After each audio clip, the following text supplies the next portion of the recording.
Excel'de bu şekilde birden fazla ayrı olan verileri nasıl tek tablo altında toplayabiliriz? Bu verileri manuel girmeye çalışmak, zaman alan zahmetli bir iş olacaktır. Excel'in birleştir özelliğini kullanarak, ayrı verileri tek bir tıkla başka tabloya taşıyabilirsiniz. Öncelikle, verileri taşıyacağımız boş tabloyu seçelim. Ardından, Excel'in üst menüsünde bulunan veri sekmesine tıklıyoruz. Açılan alt seçeneklerden, Birleştir seçeneğine tıklıyoruz.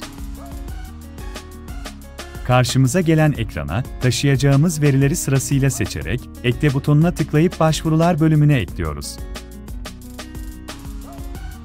Ekleme işlemleri tamamlandıktan sonra, Etiket bölümünde yer alan üst satır ve sol sütun seçeneklerini işaretliyoruz.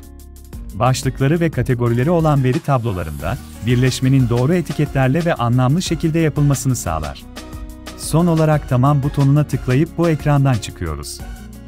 Gördüğünüz gibi ayrı olan veriler tek tabloya düzenli bir şekilde taşınmış oldu.